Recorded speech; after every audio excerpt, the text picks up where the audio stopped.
आज हम बनाने वाले हैं महाराष्ट्र की स्पेशल ऐसी साबूदाने की खिचड़ी। इसे कई जगहों पे साबूदाने की उसळ ऐसे भी बोला जाता है। मैंने इसे बहुत ही कम चीज़ों में सिंपल तरीके से एकदम फटाफट बनाने का तरीका बताया है, फिर भी ये बहुत ही टेस्टी बनती है। तो चलिए शुरू करते हैं। Welcome to my channel Suchita's cooking में आपका स्वागत है। शुरू करने से पहले मेरे चैनल को सब्सक्राइब कीजिए और बेल आइकन को ऑल पे रखिए, जिससे कि सभी नोटिफिकेशंस आपको सबसे पहले मिल सके। तो टेस्टी और खिली खिली ऐसी साबूदाना खिचड़ी बनाने के लिए यहाँ पे मैंने 1 कप साबूदाना बाउल में ऐड किया है।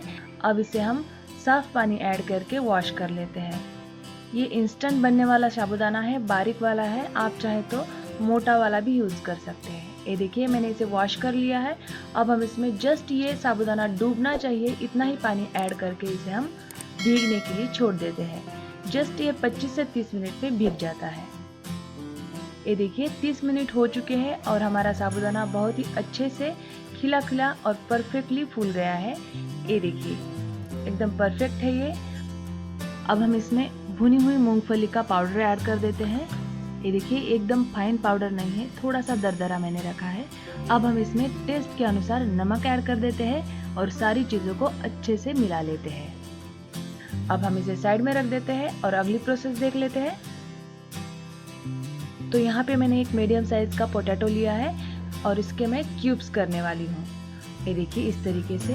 अब इसे जस्ट एक ही बॉईल करना है, ज़्यादा बॉईल नहीं करना है, जस्ट एक बॉईल करके हम इसे निकाल लेते हैं और ठंडे पानी से धो लेते हैं ताकि ये ओवर कुक ना हो सके।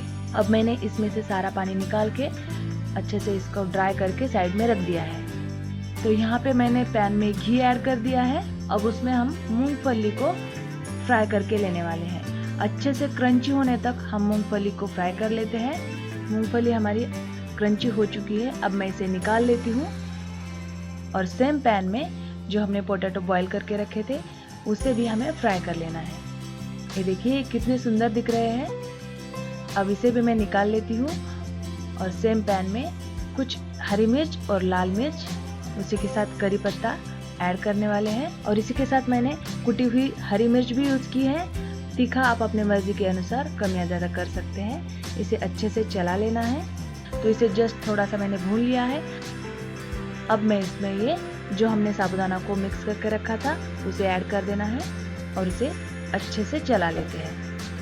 ये जो साबूदाना है वो इंस्टेंट बनने वाला है, बहुत ही फटाफट से बन जाता है बड़े वाले साबूदाने के मुकाबले से। तो इसकी वजह से मैंने ये यूज़ किया है।